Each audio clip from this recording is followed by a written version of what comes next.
नमस्कार साथियों, मैं पीयूष जाखड़ झुंझुनू से आज दोबारा आपके सामने उपस्थित हूं और चर्चा अपनी वही रहती है जो सदैव रहती आई है। उसी चर्चा के ऊपर बात करेंगे। आज नागौर में आज ज्ञापन रैली हुई, उसके ऊपर भी चर्चा करेंगे। जोधपुर में जो ज्ञापन रैली होने वाली है उस पर भी चर्चा करेंगे और अब ये आंदोलन किस दिशा में जा रहा है उस पर भी चर्चा करेंगे। फर्स्ट ऑफ ऑल, आप सभी लोगों का मैं दोबारा धन्यवाद देना चाहूंगा जिन्होंने इतना साथ दिया, इतना सपोर्ट किया।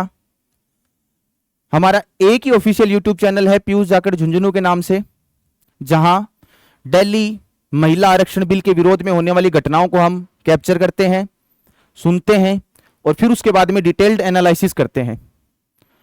आप वीडियो को पूरी देखा करो।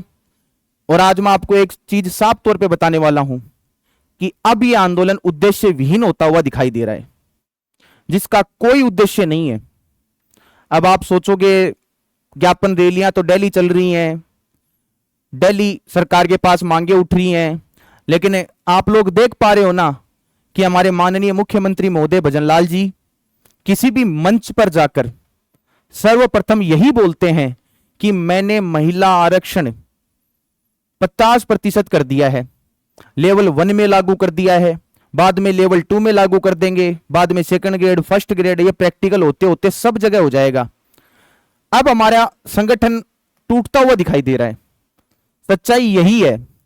कुछ बातों में आपको मेरे अंदर बुराइयां दिख सकती हैं, कुछ लोगों को मेरी बातें कड़वी लग सकती हैं। उसके बाद में आप लोग तो एक्सपर्ट हो ही ज्ञान देने के लिए, वो ज्ञान हमें सहर्ष स्वीकार है, कोई दिक्कत नहीं है। लेकिन वर्तमान समय पे समस्या ये आ रही है कि आप लोग बातों को समझना नहीं चाहते हो। क्या करें इन बातों को लेके? अब आप बोल रहे हो कि उद्देश्य विहीन क्यों बता रहा हूं मैं। सीरियसली बताऊं, आप लोग खुद नोटिस कर लेना कि अब सिर्फ और सिर्फ ज्ञापन रैलियों की होड़ मच गई है। सिर्फ और सिर्फ ज्ञापन रैलियों की होड़ मच गई है। नागौर में आज हुआ, नागौर वाले पे चर्चा करते हैं। तो जो नागौर में हुआ, संख्या बल डे बाय डे कम होता जा रहा है। यह बात आपको माननी पड़ेगी। संख्या बल हमारा घटता जा रहा है, हम कमजोर पड़ते जा रहे हैं। सिर्फ ज्ञापन रैलियों के माध्यम से प्रभाव नहीं छोड़ सकते हम, क्योंकि वो 1 दिन चलता है, 2 दिन चलता है। एक तो हम लगातार नहीं चल रहे कि 1 तारीख से प्रारंभ किया, 30 तक किसी ना किसी जिले में हो रहा हो, अलग अलग जगह कर रहे हैं। सीकर ने अच्छा संदेश दिया था, बाड़मेर ने अच्छा संदेश दिया था, कोटा भीलवाड़ा ने दिया था। अब हम कमजोर पड़ते हुए दिखाई दे रहे हैं। यह बात स्पष्ट रूप से सामने आ चुकी है। यह सिर्फ और सिर्फ एक चर्चा में रहने का माध्यम बन गया है और मैं इस बात से काफी आहत हूं। कोई सोचना ही नहीं चाहता कि हमें सही दिशा में काम कैसे करेंगे। यह समस्या अब विकट बनती जा रही है। अब आप बोल दोगे कि आप ज्यादा ज्ञानी हो, तो आप बता दो क्या किया जा सकता है। हम हमारे स्तर पे जितने प्रयास कर सकते हैं ना उतने कर रहे हैं। यह सच्चाई है। जो लोग मुझे करीब से जानते हैं ना, उन्हें अच्छे से पता है कि हम हमारे लेवल पे जितना संघर्ष कर सकते हैं उतना कर रहे हैं। अब बात करते हैं, ज्यादातर जगह यह लिखा आता है जयपुर चलो, जयपुर चलो, जयपुर चलो। 20 तारीख, 2 तारीख, 4 तारीख और 5 तारीख जयपुर का डेमो आप लोग देख चुके हो। चाहे किस्तों में पहुंचे होंगे, कोई दिक्कत नहीं है, लेकिन जयपुर वाला डेमो आप देख चुके हो। मैं जो अपने नेतृत्व करता है इस समय, मनोज मीणा जी, उनसे एक चीज पूछूंगा कि आप है ना ये जिलों का दौरा जल्दी से जल्दी बंद कीजिए। बस अब काफी हो गया है, सरकार नहीं सुन रही है। स्पष्ट तौर पे बोलूं तो राज्य के मुखिया जो हैं और अपने जो शिक्षा मंत्री महोदय हैं, उनको देख के ऐसे लगता है किसी पागल कुत्ते ने काट लिया उनको। ना उनके बोलने का सलीका रहा है, ना उनके ट्विटर अकाउंट कंट्रोल में आ रहे हैं। ट्विटर अकाउंट पे वो ट्वीट करते हैं तो बच्चे उन्हें इतना प्रेम देते हैं, इतना प्रेम देते हैं कि वो ट्वीट ही डिलीट कर देते हैं। रोजगार की कहीं बातें नहीं हो रही हैं। बच्चे पूछते हैं कोर्ट में हो जाएगा, वो हो जाएगा, कोर्ट में क्या हो जाएगा, वो हो जाएगा। वो छोड़ो। अब आप लोग, सही बता रहा हूं, अब इन रणनीतियां बनानी छोड़ दो। यह आज नागौर में हो गया। कल जोधपुर वाले बच्चे काफी सराहनीय काम कर रहे हैं, मैं देख रहा हूं उनको लगातार। अलग अलग कोचिंग संस्थानों में जाके उनसे वार्ता करने का प्रयास कर रहे हैं। शायद ये भी सीकर बाड़मेर की तरह एक महाआंदोलन में कन्वर्ट हो सकता है, लेकिन उसके बाद में आप रोक दीजिए इन सबको। यह विनम्र निवेदन है आपसे मेरा। और आप लोग प्रयास कीजिए कि जयपुर कलेक्टर महोदय को ज्ञापन रैली का एक प्रोग्राम डिसाइड कीजिए आप लोग। हम कोई हड़ताल तो कर नहीं रहे, ना हम किसी प्रकार का आंदोलन कर रहे हैं, ना किसी प्रकार की सार्वजनिक संपत्ति को नुकसान पहुंचा रहे हैं, ना किसी उपद्रव या शांति भंग की घटनाएं हमारे सामने आ रही हैं। बस विभिन्न विभिन्न तरीकों से हम यह करने का प्रयास कर रहे हैं। लोकतंत्र में संख्या बल तो आवश्यक होता ही है। देखो, यह चीज हमें समझ में अब आ गई है। तो मैं उन सभी से कहना चाहूंगा, चाहे भले हनुमान किसान जी हो, चाहे मनोज मीणा जी हो, कोई भी हो, आप जयपुर में एक ज्ञापन रैली का आयोजन करवा दीजिए। मैं गारंटी देता हूं संख्या बल यदि वहां पे 4-5 हजार पहुंचता है तो सरकार को एक कड़ा संदेश जाएगा, बहुत कड़ा। सरकार समझ जाएगी इस बात को, फिर हमारी तरफ संज्ञान लेगी। ऐसे तो बस घूमते रहो जिले दर जिले, जिले दर जिले, क्या मतलब निकलेगा उस बात का? कोई मतलब नहीं है। ये तो भटकाव की स्थिति पैदा हो गई। अब तो बस भटकते जा रहे हैं, भटकते जा रहे हैं। बच्चे कमेंट करके चले जाते हैं, मनोज मीणा जी शेर हैं। अरे मनोज मीणा जी शेर, चीता, भालू सब हैं, कोई दिक्कत नहीं है हमें। जो हमारे हक की लड़ाई को अंतिम विजय तक पहुंचाएगा वही हमारे लिए भगवान है। सीधी सी बात है, इसमें ज्यादा सोचने की आवश्यकता ही नहीं है। लेकिन वर्तमान समय पे फैक्ट यही दिखाई दे रहे हैं कि अब हम कमजोर पड़ते जा रहे हैं। इस बात को आप लोग स्वीकार कर लो। महिलाएं न तो इस बात पे बोल रही हैं, न कोई आर्गुमेंट कर रही हैं। उन्हें मिले तो ठीक, ना मिले तो ठीक, उनके लिए तो बराबर वाली बात है। और उनको देखा जाए तो इस बात की समझ भी नहीं है कि चल क्या रहा है। नहीं, एक दो महिलाएं या फिर कुछ महिलाएं तो ऐसी जरूर सशक्त होती हैं पूरे राजस्थान में नारियां इतनी सशक्त होती हैं कि उन्हें गलत का गलत बोलना और सही को सही बोलना आता है। ये नारियां क्यों दुबक के बैठ गई हैं, मुझे इनका भी समझ नहीं आ रहा। युवाओं का पुरुषार्थ खत्म होता जा रहा है, मुझे यह भी समझ नहीं आ रहा कि अब करें तो करें क्या। कितना और विकट परिस्थितियां हमारे सामने उत्पन्न होंगी। एक नई न्यूज निकल के आ रही है कि 23 तारीख को बिना किसी बहस के इसको पास करवा लिया जाएगा। मैंने ये तो देख लिया है कि लोग जितने ज्यादा फ्री, खाली दिमाग शैतान का घर, कुछ ना कुछ निकाल के ले ही आते हैं डिमोटिवेट करने के लिए। कोई ना कोई ग्रुप में 2 लड़के या कोई भी अन्य ऐसा जरूर मिल जाता है जो पूरे ग्रुप का मोरल डाउन करने का काम करता है। जोधपुर वालों, समय सीमा कम थी आपके पास भी, 2 दिन पहले आप एक्टिवेट हुए हो। कोशिश करना, उत्कर्ष इतना बड़ा कोचिंग संस्थान है वहां पे, उसके बाद में लाइब्रेरियों से बच्चों को निकाल के एक बार आप संख्या बल ज्यादा प्रदर्शित करने की कोशिश करो। उस समय लोग आपसे ज्यादा जुड़ेंगे। फिर कभी जयपुर की जरूरत पड़ी या कहीं और की जरूरत पड़ी ना, तो हम उस चीज को खींच पाएंगे लंबा। बहुत से काम होंगे। अब आप मुझे पूछते हो कि मेरे सुझाव क्या होंगे, तो वो भी रख देता हूं आप लोगों के सामने। एकमात्र भूख हड़ताल ही इसका बिल को वापस लेने का रास्ता है। 2-4 शहीद भी हो जाएं तो भी कोई नई बात नहीं है, होते आए हैं। भूख हड़ताल का आज तक का रिकॉर्ड है, परिणाम अवश्य मिलता है, यह श्योर है। पुलिस जबरन आपके साथ कुछ कर नहीं सकती। राजस्थान में जितने जिले हैं, 50 जिले, अब नेतृत्व करता तो अपन को चाहिए होगा, यह बात भी सही है। इसके बिना भी अपना काम नहीं चल सकता। तो मनोज मीणा जी 20 तारीख तक इन रैलियों को निपटा दें, 20 तारीख तक ये रैलियां खत्म कर दें। 21 को एक रणनीति बने, वो ये हो कि मनोज मीणा जी जयपुर में भूख हड़ताल की घोषणा करें।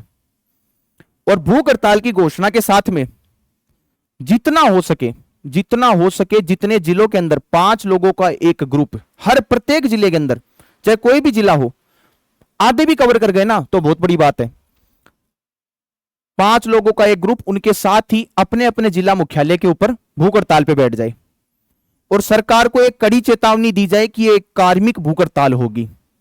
यदि आप नहीं मानते हो तो प्रतिदिन इसमें एक इंसान जुड़ता जाएगा, प्रतिदिन एक इंसान जुड़ता जाएगा। फिर जाके प्रशासन को थोड़ी बहुत अकल आ सकती है। नहीं तो घर बैठे रणनीतियां बनाते रहो, अलग अलग वीडियोस देखते रहो, कोई दिक्कत नहीं है। वो फोन आपका हाथ में ही रह जाएगा, आपका समय ऐसे ही निकल जाएगा। किसी प्रकार के एक्शन मोड में नहीं आओगे तो बाद में आप पछताओगे। सीधी सी बात है। यह अब ज्वलंत मुद्दा बन सकता था लेकिन अभी तक नहीं बना है। देख लो, सरकार सोचने को तैयार ही नहीं है इस मुद्दे के ऊपर। क्या बोले आपको, अब सरकार की कोई मंशा ही नहीं दिख रही है कि वो सोचे भी, पीछे भी जाएं। वो किसी दिन अचानक से बिल पेश करेंगे और वो पास हो जाएगा। अब बात कर लेते हैं कोर्ट की। किसी ने तो, आधों को तो यह कह दिया कि कोर्ट में जाने से कुछ नहीं होगा, आधों को यह कह दिया कि कोर्ट में जाने से बहुत कुछ हो जाएगा, और कुछ बचे कुचे उनको यह बोल दिया कि तुम पढ़ ही लो, क्या पढ़ा इन सब चीजों में, फालतू की राजनीति क्यों कर रहे हो। अब बताओ क्या करें। मैं ये मानता हूं कि इंसान का स्वाभिमान जिंदा रहना चाहिए। आप गलत को गलत और सही को सही बोलना सीखो, तभी आप सही इंसान माने जाओगे। अब आप लोग सोच रहे होंगे कि आज दिखाने के लिए कुछ नहीं है क्या, क्या नहीं है क्या। आपको अच्छे से पता है, जो जो लोग मेरे से जुड़े हुए हैं यूट्यूब चैनल के ऊपर, प्रतिदिन जो जो अपडेट जहां से आती है वहां आपको रिप्रेजेंट करवा दी जाती है। आज नागौर वाले के ऊपर क्या ही वार्ता करें ग्रुपों के अंदर, बस वही उनियारा वाली सिचुएशन हो रही है। बच्चे कम इकट्ठा हुए, इनमें जोश नहीं है, वो नहीं है। अरे कम से कम इकट्ठा तो हुए। कितनी बार बोलूं कि उन्हें अपने हकों का पता है। मैं अभी भी बोलता हूं ये बिल रुक सकता है, अभी भी। ये नहीं रुका ना तो आप लोगों के लिए समस्या हो जाएगी। लेवल 1 के बच्चे फांसी खाने पे मजबूर हो जाएंगे, उनके पास और कोई ऑप्शन ही नहीं बचेगा। इस बात को आप समझो। कब तक इस बेरोजगारी के दंश से आप परेशान होते रहोगे, ये बताओ। ये समस्या विकराल बन चुकी है। अब यहां जब आते हैं बोलने के लिए तो हम कोई पहले प्रिपरेशन करके नहीं आते हैं। यहां जो मन से भाव निकलते हैं ना, वही चलते जाते हैं, वही चलते जाते हैं, उन्हीं के ऊपर वार्ता चलती जाती है। काफी बार सोचते हैं कि ये बोलने को कुछ बचा ही नहीं है, क्या बोले बच्चों को। फिर हंसी आती है उन्हें देख के कि जब इन्हें ये समझने को ही तैयार नहीं है तो हम बोल के अपना भी समय क्यों बर्बाद करें, ये बताओ आप लोग। तो डेली अलग अलग यूट्यूब चैनल्स पे रणनीतियां डिसाइड होती है, डेली प्लानिंग होती है, एजुकेशन भी हो ही जाता है, कभी कुछ हो जाता है, कभी कुछ हो जाता है। अरे मारो गोली इनको। अब सही बता रहा हूं आपको, छोड़ दो ये पंगे। एक समय डिसाइड करो कि इस दिन ये बंद करेंगे हम, नहीं तो बहुत परेशानियां खड़ी हो जाएंगी आप लोगों के लिए। इन बातों को समझना स्टार्ट करो आप। वीडियो लंबा खिंच जाता है, आधे देख के बीच में छोड़ देते हैं, आधे कुछ कर देते हैं, आधे कुछ कर देते हैं। अरे पूरी बात सुना करो। कितनी बार कहा है, हवा में बातें नहीं करते हम लोग। जल्दी आप लोगों के साथ एक लाइव सेशन भी करेंगे, हो सके तो 21 जुलाई को करेंगे। उस दिन सारे लोग एक्टिवेट रहना, आपके विचार मैं सुनूंगा और आपके विचार मुझे बताना। तब तक इसका परिणाम कुछ ना कुछ मैं ही निकाल लूंगा कि करना क्या है आगे। 2-4 को अंदर बैठना पड़े तो बैठ जाएंगे, कोई बड़ा इश्यू नहीं है। लेकिन सरकार के कानों पे जू तक नहीं रेंग रही है, ये सोचो आप। उन्हें मतलब ही नहीं है कि युवा शक्ति इतनी, उन्हें पता है बटे हुए हैं, आधे इधर हैं आधे इधर हैं, इनका क्या ही हो सकता है। 100-200 के समूह में हम क्या ही बिगाड़ लेंगे। सरकार को कड़ा संदेश जाना चाहिए। अब कड़े संदेश में ये तो है नहीं, मैं आपको ऐसे भी बोल सकता था कि 5-5 लड़के गांव की टंकियों पे चढ़ जाओ, लेकिन ये किसी शिक्षित युवक के कार्य नहीं है। ये आपको समझना चाहिए कि ये किसी शिक्षित युवक के कार्य नहीं है। ये बीएसटीसी बीएड विवाद पहले चलता आ ही रहा था, आज दोबारा 2 ग्रुपों में बांट दिया। ये सबके परेशानी खड़े होने वाली है। बीएड वाले अब धीरे धीरे साथ आ रहे हैं, सेकंड ग्रेड फर्स्ट ग्रेड वाले भी साथ आ रहे हैं। जब साथ आ रहे हैं तो इन्हें एक मंच दो, और मंच ऐसे नहीं दे सकते तो मैं आपको बताता हूं कि जयपुर में कोई ना कोई ऐसी खाली जगह जरूर होगी जहां हमें धरना प्रदर्शन की अनुमति मिल सकती है। आप शहीद स्मारक के ये नाटक छोड़ दो, क्योंकि वहां क्या होता है मैं बताता हूं। वहां युवा शक्ति इकट्ठा होती है एक साथ, जोश उनके अंदर अनंत होता है। उसके बाद में वो सीधा यही बोलते हैं कि विधानसभा कूच करो। अरे विधानसभा अपने कोई पिताजी का घर थोड़ी ना है कि मुंह उठाए चल दिए वहां पे। पुलिस प्रशासन को फिर सख्त कार्रवाई करनी पड़ती है। अरे कहीं और देख लो लोकेशन की जगह। उस दिन सारे युवा इकट्ठा हो जाओ, वहां आने के बाद में आपस में वार्ता करो, वार्ता करने के बाद में वहीं से भूख हड़ताल की घोषणा कर दो। दूसरा तरीका यह है, और कार्मिक भूख हड़ताल की घोषणा करो कि लगातार इसमें एक आदमी उठता जाएगा, पुलिस प्रशासन आपको कुछ नहीं करेगा, कुछ भी नहीं करेगा, मैं गारंटी देता हूं आपको। और झुकना पड़ेगा सरकार को, वार्ता के लिए हमें बुलाना पड़ेगा। भजनलाल सरकार से भी यदि मानने तो मैं एक ही बात कहना चाहूंगा कि हमें खुला मंच दीजिए, खुला मंच दीजिए। 5 लोगों का आप लाइव करें तो ठीक है, नहीं पर्सनल कर लीजिए, कोई दिक्कत नहीं है। डिबेट करवाइए, आप अपने आला अधिकारियों को बुलाइए जो ये निर्णय लेने के पीछे थे, या फिर आपने ले लिया वो बात अलग है, तो फिर आप आगे आइए, हम आपसे वार्ता करेंगे। यदि आप जीते तो कोई बात नहीं, इसको लागू कर देना, यदि हम जीते तो ये अपना नियम वापस ले लेना, सिंपल सी बात है। लेकिन एक्शन मोड में तो अब आना ही पड़ेगा, सीधी सी बात है। यदि अब आप एक्शन मोड में नहीं आते हो ना, तो फिर उसके बाद में भूल जाना ये सब, फिर उसके बाद में कुछ नहीं हो सकता, आपका कुछ भी नहीं हो सकता। डेली कमेंट्स में पूछते रहते हैं मेरे बीएसटीसी बीएड दोनों में अच्छे नंबर आए, क्या करूं क्या नहीं करूं। अरे नकारात्मकता का भाव ही मत लाओ जीवन में, एक बार ये आ गया ना तो फिर उसके बाद में तो आप नकारात्मक ही होते जाओगे। नकारात्मक का भाव तो लाने की प्रयास ही मत करो आप लोग। जैसे हो परफेक्ट हो, कोशिश करते रहो, कोशिश संघर्ष परिणाम जरूर देता अंत में। आपने ये कैसे सोच लिया कि परिणाम ही नहीं मिलेगा? अरे परिणाम अवश्य मिलेगा। वो आपने सुना नहीं है कि कर्म कहां निष्फल होगा, वो आज नहीं तो कल होगा। और गीता में कहा गया है कि कर्म करते जाओ, फल की इच्छा मत करो।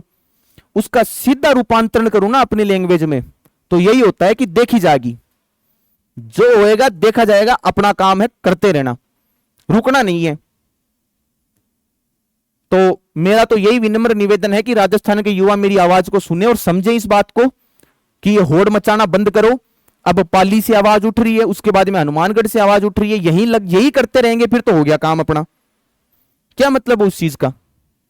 करते रहो, जगह जगह दौरे करते रहो, सुबह डिसाइड कर लेंगे, जजमेंट दे देंगे। जैसे मान लो कहीं होता है, सीकर में दोबारा होता है, वहां बैठ के बाहर के लोग जजमेंट दे देंगे, बोले ना ना भीड़ कम थी, मजा नहीं आया। उसके बाद में कहीं ज्यादा हो गया, ओहो मजा आ गया। उसके बाद में ये हो गया, वो हो गया। ये सब चीजें छोड़ो अब आप लोग, आपसी मनभेद भूल जाओ। मतभेद हो सकते हैं किसी एक चीज के ऊपर, हम नहीं हो, लेकिन मैं जो बता रहा हूं ना, आप लोग एक बार मुझे जरूर बताना कि क्या ये तरीका उचित है या नहीं है। आप लोग पूरी बात सुनते नहीं हो, सबसे बड़ा इश्यू आपका यही है। मैं बता रहा हूं, मुझे 500 लड़के दे दो राजस्थान से, क्या राजस्थान में 500 युवा भी नहीं बचे हैं क्या? मैं गारंटी देता हूं 500 युवा राजस्थान से मुझे दे दो, जो मेरे एक इशारे पे जिधर बोलूं चल दें, जिधर बोलूं उठ जाएं, जिधर बोलूं बैठ जाएं। मैं लाके दिखा दूंगा ये बिल वापिस, आपको निकलने की जरूरत भी नहीं है। प्रत्येक डिस्ट्रिक्ट से 10-10 लोग दे दो मुझे, मैं करवा दूंगा वापिस। लेकिन हम संगठित ही नहीं है, एकजुट ही नहीं है, क्या करेंगे फिर उसके बाद में? ये बात बताओ आप। तो नेतृत्व कर रहे हैं मनोज मीणा जी, बहुत अच्छी बात है, आप करते रहिए, हम आपके साथ हैं। लेकिन अब रणनीति बदलने का समय आ गया है, इसे बदलो, तभी हमें सफलता मिल सकती है। इस बात का ध्यान रखना, नहीं तो ये चोट भारी पड़ने वाली है आप लोगों पे। कमेंट में आपके सदैव आदर रहता है, आप लोग जो अच्छे अच्छे शब्द बोलते हो, चाहे सकारात्मक हो चाहे नकारात्मक हो। अभद्र भाषा का प्रयोग होता है तो भी मैं कुछ नहीं बोलता, प्यार से रिप्लाई भी जरूर देता हूं। कोई और कुछ पूछता है तो भी बताता हूं, उसमें मुझे कोई समस्या नहीं है। लेकिन समस्या मुझे सिर्फ इतनी है कि आप लोग एक मंच पे आने का प्रयास करो। अब मुझे नहीं लगता दोबारा ऐसा कोई मौका आएगा कि जिसमें समस्त युवाओं को एक जगह बुलाया जा सकता है। 2 तरीके मैंने आपको बता दिए हैं, धरना प्रदर्शन की अनुमति लेके वहीं से भूख हड़ताल की घोषणा कर दो। सेकंड, फर्स्ट वाला मैंने बताया था, अलग अलग जिलों में वो कर दो। फिर उसके बाद में एक थर्ड और बता देता हूं। चलो मान लो कि जयपुर में प्रशासनिक व्यवस्था अत्यधिक टाइट है, मान सकते हैं ये, वहां पुलिस एक्शन नहीं लेने देगी, तो कोई और संभाग स्तर आप उसका चयन कर लो, सीधी सी बात है।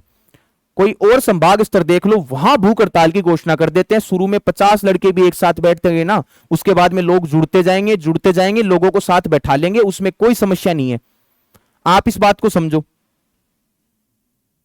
बैठा लो। महिलाएं खुल के विरोध नहीं करेंगी, कोई हमारा साथ नहीं देगा, लड़ाई अपनी है, हमें लड़नी पड़ेगी। 3 तरीके मैंने आपको बता दिए हैं, तीनों तरीकों में जो आपको अच्छा लगे। लाइव आऊंगा जल्दी, यहीं से आऊंगा, आपके साथ वार्ता करूंगा, आप बताना कि क्या सही है और क्या गलत है। नहीं ऐसे ही करते रहे तो उसके बाद में कोई तात्पर्य नहीं है, कोई परिणाम नहीं निकलेगा, ये लागू भी हो जाएगा। क्योंकि कुछ दिनों पहले मैं ही बोल रहा था ना ये बात कि ये ड्रामे चालू रखो, लेकिन अब ये ड्रामे है ना निष्क्रिय होते जा रहे हैं, ये निष्क्रिय होते जा रहे हैं। इसका सरकार पे प्रभाव पड़ना बंद हो गया। अखबार में इतनी सी कटिंग आती है छोटी सी, ट्विटर हैंडल पे तो बात ही नहीं होती है। कुछ एक दो बीच में यूनिक तरीके निकाले गए थे, उनकी जरूर बात हुई थी। इसके अलावा वो भी स्थानीय जो न्यूज़पेपर्स होते हैं उनमें हमें कुछ ऐसा करना पड़ेगा कि राजस्थान के फ्रंट पेज की हेडलाइन बन जाए हम लोग। फ्रंट पेज पे। उसके लिए हमें कुछ ना कुछ तो सोचना पड़ेगा। नहीं, ये जो 23 तारीख की बात निकल के आ रही है ना, कहीं सत्य न हो जाए, इसे समझो आप। जल्दी से जल्दी एक्शन मोड में हम लोगों को आना ही पड़ेगा, और नहीं आए तो ये आपका भविष्य है, आप लोगों के हाथों में है। जैसा आप बनाना चाहो वैसा बना लो, हमें तो कोई परेशानी नहीं है। लिए बैठे रहना बाद में उन किताबों को। आपको पहले ही बता चुका हूं कि कितनी पोस्टें बचती हैं, वो 10-15 पोस्ट बचती हैं। वहां पे SC ST OBC general EWS सब लड़ मरो। नेताओं के भी चहेते होते हैं। कोई भी भर्ती प्रक्रिया ऐसी नहीं होती है, मैं गारंटी देता हूं, जिसमें पेपर लीक ना हुआ हो, तो वो वैसे नहीं मिल पाती है। इसे भी आप समझो। तो रणनीति बदलो, और मुझे जरूर बताना ये बात कि क्या मैं जो बोल रहा हूं वो सही है। नहीं, ऐसे करने से तो परिणाम नहीं आ रहे हैं जहां तक मुझे लगता है। उसके बाद में कई बच्चे मुझे बोलते रहते हैं, एक ने तो अच्छा ही मजाक कर दिया था आज दिन के अंदर कि सर मेरी बात उठाओ, नहीं मैं अनसब्सक्राइब कर दूंगा। मैं बोले अरे देवता रे, रुको रुको साहब, आप तो रुको। ये कोई बातें होती हैं क्या? मुद्दा अपना कुछ अलग है, लड़ाई किसी और बात पे है, लड़ हम कहां रहे हैं। सो आजकल तो ट्विटर हैंडल चलना भी बंद हो गए, इतना ढीला पड़ गए हम लोग। पहले कम से कम वो तो चलते थे, अब तो वो भी नहीं है। तो क्या करें आप बताओ? 3 तरीके मैंने बताए हैं। चौथा तरीका, आपके पास कोई सजेशन हो तो मुझे जरूर बताएं, मैं सुनना चाहूंगा। और मैंने पहले भी कहा है, इस लड़ाई के अंदर यदि आगे रहने का मौका मिला तो आगे मैं रहूंगा सबसे, मुझे कोई समस्या नहीं है इस बात के अंदर। लेकिन अपना हक है वो वापस लेके रहेंगे किसी भी परिस्थिति के अंदर। अंत में हमेशा इसी के साथ करता हूं कि डटे रहें, संघर्ष करते रहें। यह संघर्ष आपको अवश्य परिणाम देगा, आपको घबराने की बिल्कुल भी आवश्यकता नहीं है। और ज्यादा से ज्यादा लोगों को जोड़ने का प्रयास करें। यह प्रयास और फिर उसके बाद में ये लोग ही हम लोगों को आगे लेके जाएंगे। अपना काम होगा और अपन बोलेंगे सरकार के सामने कि यह गलत है और यह सही है। दोनों चीजें सरकार को बताने की आवश्यकता है। तो इन्हीं बातों के साथ मैं आज मेरी वाणी को विराम देना चाहूंगा। कल जोधपुर वाला हो जाने के बाद में हम लोग सोचते हैं कि क्या करना है और क्या नहीं करना है। बाकी आप जुड़े रहिए, सारी अपडेट आपको इस YouTube चैनल के माध्यम से मिलती है। बाकी लोग लगभग मैं टेलीग्राम और व्हाट्सएप पे लोगों के साथ जुड़ा हुआ हूं। जोधपुर वालों से मैं बोलूंगा, कल शक्ति प्रदर्शन इतना प्रबल होना चाहिए कि कोई आपको कहने का मौका नहीं दे। किसी के ऊपर कटाक्ष करने की आवश्यकता नहीं है, भले चाहे नागौर हो चाहे उनियारा हो, कुछ भी हो, वो लोग अपने मेहनत के दम पे कर रहे हैं। आप अपने घरों से बाहर तो निकलिए, कम से कम कोशिश करना जोधपुर वालों कि आपका शक्ति प्रदर्शन अच्छा हो। मनोज मीणा जी कल पहुंच ही रहे हैं। बाकी धन्यवाद, जय हिंद।